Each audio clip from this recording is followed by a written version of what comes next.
Assalamualaikum dan selamat pagi Puan Hawa. Apa khabar hari ni? Okay, saya Zaira, pakar dietetik Puan di hospital ni. Boleh saya tanya siapa di sebelah Puan tu?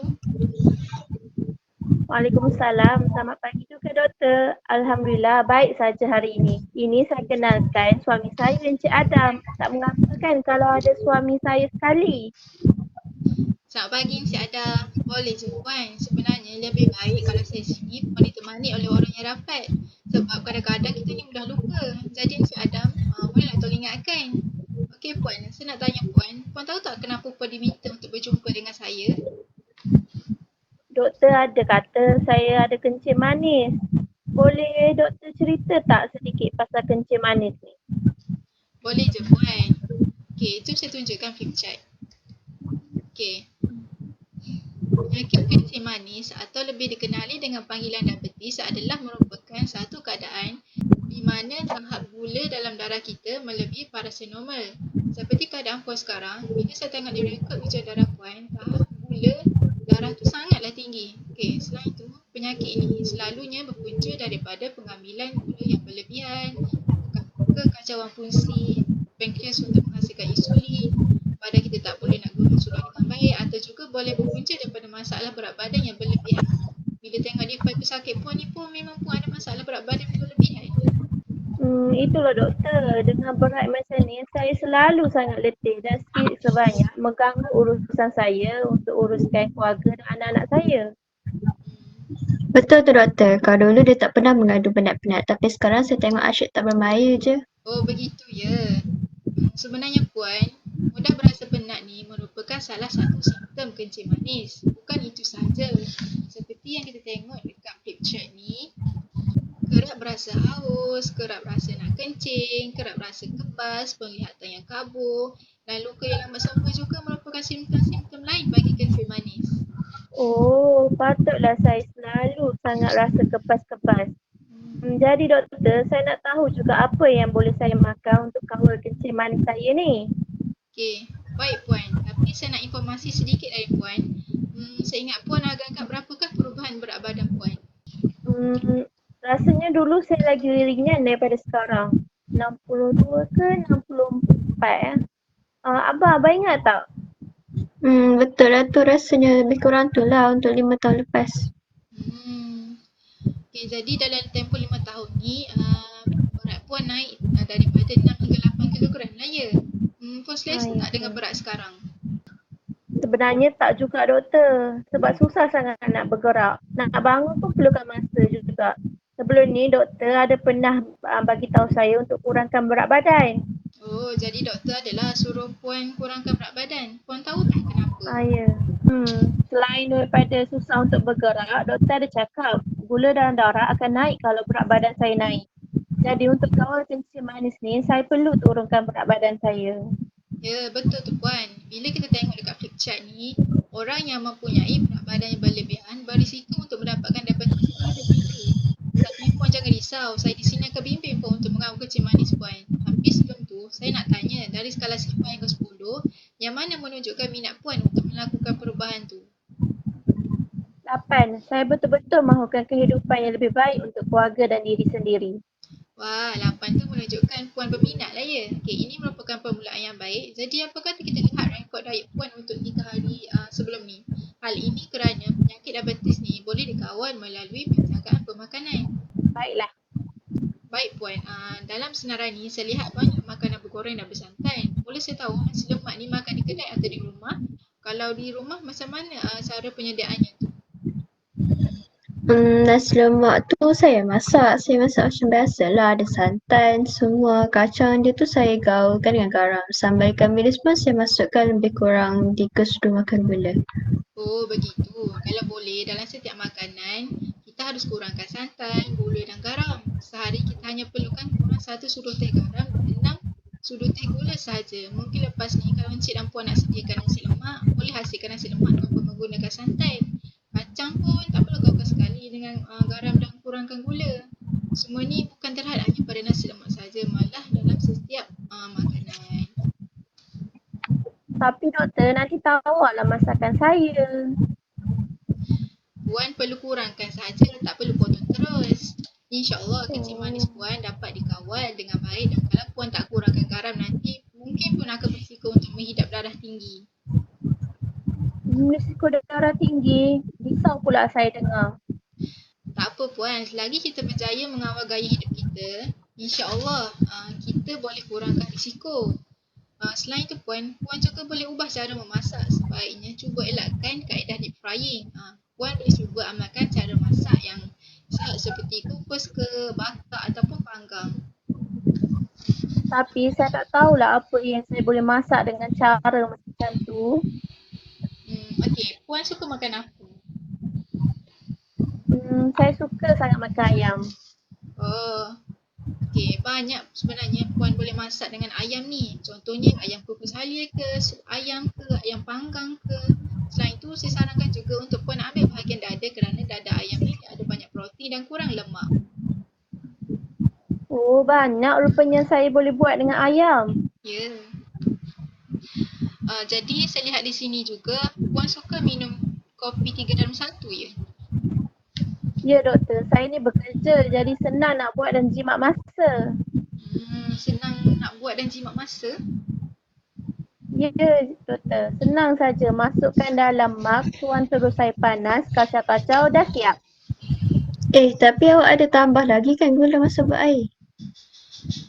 Lah, saya lupa. Ya, saya tambah 1 hingga 2 sudu gula. Sebab saya rasa macam tawar je kalau tak tambah. Oh, puan, sebenarnya kopi 3 dalam 1 tu dah ada gulanya sendiri. Kandungan gulanya pun memang tinggi. Lepas ni saya cadangkan puan kalau nak minum minuman 3 dalam 1, puan tak perlu lagi tambah gula. Oh, baru saya tahu. Tapi doktor kata tadi kandungan gula dalam 3 dalam 1 ni memang tinggi ya. Jadi saya kena berhenti minum ke? Puan tak perlu berhenti minum. Saya ada beberapa senarai kopi 3 dalam 1 yang kandungan gulanya kurang dengan harga yang berpatutan. Contohnya, Coffee Mix jenama Ai Cheong ataupun Octa White Coffee. Semuanya bawah daripada RM15 sahaja. Ataupun puan boleh beralih kepada kopi yang asli. Oh, baiklah. Harga saya tak kisah asalkan kopi tu kurang gula dan lebih berkualiti. Tapi doktor, kalau kopi asli maknanya saya boleh tambah lah ya sudu gula. Sebenarnya, seelok-eloknya puan tak perlu tambah lagi pun gula. Tapi kalau nak tambah juga mungkin 1 sudu kecil gula sahaja. Okey, puan selalunya berapa kali sehari minum kopi? Sehari saya boleh minum sampai 4 kali doktor. Tapi kalau hari biasa macam ni 2 hingga 3 kali saja. Betul, ada sekali tu dia minum sampai 5 kali sebab nak siapkan kerja dia. Saya faham, kopi ni boleh bantu kita fokus dalam kerja. Tapi mungkin boleh kurangkan 1 hingga 2 kali sehari je. 1 hingga 2 kali sehari, saya rasa saya boleh lakukannya. Ya puan, saya lihat di sini pada waktu makan tengah hari puan pun ambil banyak nasi je. Ya, kebiasaannya saya akan ambil 2 senduk nasi. Okey, sebenarnya 2 senduk nasi ni dah bersamaan dengan 130 kalori. Puan kena amalkan budaya suku-suku separuh. Suku nasi, suku protein seperti ayam atau ikan dan separuh sayuran beserta buah-buahan. Oh, begitu.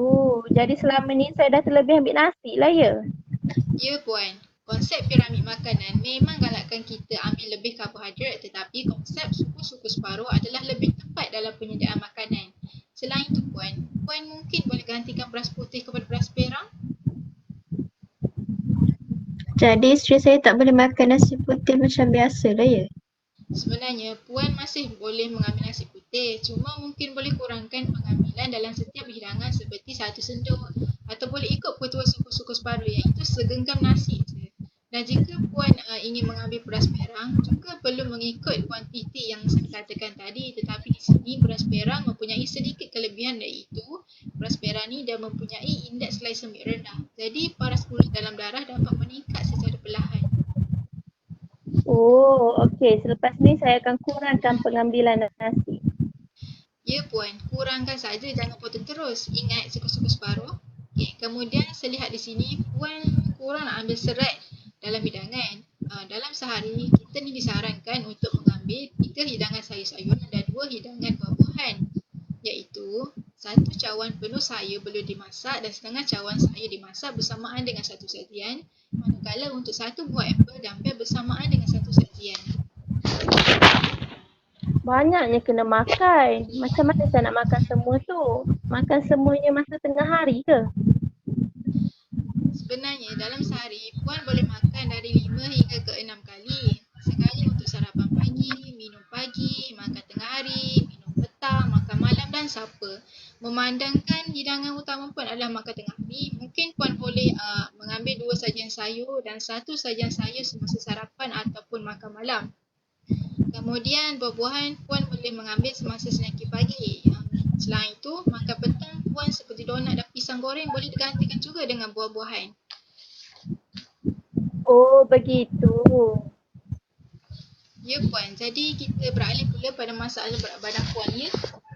Bila dirujuk kepada flip chart ni, BMI Puan di sini adalah 28.4 iaitu dalam kategori berat badan berlebihan dan sedikit lagi nak ke peringkat obes. Oh, maknanya sekarang saya bukan obes lagi lah ya. BMI yang normal berapa ya doktor? Puan masih lagi belum kategori obes, tetapi jika Puan tak jaga pemakanan, Puan berisiko untuk jadi obes. Kita ada 3 kelas obes ya Puan. Okey, obes kelas pertama iaitu BMI dari 30 hingga 34.9, obes kelas 2 35 hingga 39.0 dan kelas 3 BMI lebih daripada 40. Manakala BMI normal adalah dari 18.5 hingga 24.9. Oh ya doktor, kalau ikutkan BMI normal, berapa sepatutnya berat saya? Selepas saya buat kira-kira, sekurang-kurangnya berat Puan adalah 59 kilogram dan berat ideal untuk Puan adalah 54 kilogram. Oh, macam mana ni? Macam mustahil je untuk buat semua ni. Puan jangan risau, penurunan berat badan yang baik dalam seminggu adalah 0.5 kilogram ke 1 kilogram sahaja. Jadi dalam sebulan, Puan boleh kurangkan berat sebanyak 2 hingga 4 kilogram. Okey, dari skala 0 hingga 10, berapakah menunjukkan minat Puan untuk menurunkan berat badan? Sebelum tu doktor, saya nak tanya, kalau saya turunkan berat badan saya, maknanya saya boleh kawal lah kencing manis saya. Ya, betul tu. Jadi kalau begitu, skala saya 7. Okey, 7 juga skala yang tinggi. Ini merupakan satu progres yang baik dari Puan untuk menjadi lebih sihat. Okey, cadangan saya untuk Puan, kita kurangkan sebanyak 6 kilogram dalam tempoh 3 bulan dari percubaan kita ni. Maknanya dalam seminggu, Puan harus kurang berat sebanyak 0.5 kilogram dan sebulan sebanyak 2 kilogram. 2 kilogram dalam sebulan, saya rasa saya boleh lakukan. Okey, saya sangat suka dengan sikap positif Puan. Saya yakin Puan boleh capai target yang kita bincangkan hari ini. Jadi biar saya rumuskan semula untuk Puan. Kita akan berjumpa semula 3 bulan lagi. Jadi saya harap perjumpaan kita 3 bulan nanti akan ada penurunan terhadap paras gula Puan dan berat badan Puan. Kalau sekarang berat Puan adalah 70 kg, 3 bulan lagi saya nak tengok berat badan Puan adalah 64 kg. Jadi ada apa-apa soalan yang mungkin Puan dengan Encik kurang pasti tak? Doktor, saya ada soalan. Jadi, isteri saya tak boleh makan nasi lah. Makan roti je. Bukan begitu Encik Adam. Puan Hawa boleh makan nasi tapi dalam kuantiti yang sepatutnya. Dan tindakan menggantikan roti dengan nasi adalah kurang tepat kerana 2 seduh nasi itu pun dah bersamaan dengan 2 keping roti. Saya cadangkan juga kalau nak makan roti, pilihlah roti wholemeal berbanding dengan roti putih biasa. Ini kerana roti wholemeal mempunyai indeks glikemik yang rendah. Adakah jawapan saya menjawab persoalan Encik Adam? Ya doktor, terima kasih. Oh, banyak rupanya saya kena ubah. Tapi saya bersedia untuk berubah demi anak-anak, diri sendiri dan keluarga saya. Bukan itu sahaja. Di samping menjaga pemakanan, kita juga kena lakukan perubahan gaya hidup iaitu kena selalu aktif ataupun bersenam supaya proses untuk menurunkan berat badan lebih efektif. Oh, begitu ke? Jaga pemakanan saja tak cukup ya doktor? Dengar tu. Lepas ni bila kita bersenam sama-sama? Ya, jaga pemakanan sahaja tak cukup kalau kita asyik mengamalkan gaya hidup yang tidak aktif. Okey, kita tengok dekat flip chart tu. Cadangan aktiviti mengikut peringkat umur Puan, sekurang-kurangnya Puan kena bersenam Baiklah doktor, 5 saya minit seminggu hingga 150 minit seminggu. Berbagai aktiviti yang boleh dilakukan seperti jogging ke, berbasikal ke dan macam-macam lagi lah. Tapi jangan lupa untuk minum air yang mencukupi dan pakai pakaian yang betul. Baiklah, saya akan cuba untuk terus aktif. Bagus buat. Tapi jangan lupa untuk dapatkan nasihat dari doktor dulu sebelum memulakan senaman bagi mengelakkan masalah hipoglycemia. Hypoglycemia, apa tu doktor? Macam bahaya je. Memang bahaya. Hypoglycemia ni merupakan satu keadaan di mana baras gula dalam darah kita tu terlalu rendah. Oh, begitu rupanya. Okey, faham doktor. Awak dengar tak tu? Faham tak? Ya, saya faham. Okey, baiklah. Sampai sini sajalah sesi kita. Saya harap puan terus jaga kesihatan dan kita jumpa lagi 3 bulan akan datang ya. Okey, terima kasih. Assalamualaikum. Ya. Waalaikumsalam. Terima kasih doktor. Salam. Sama. Terima kasih doktor.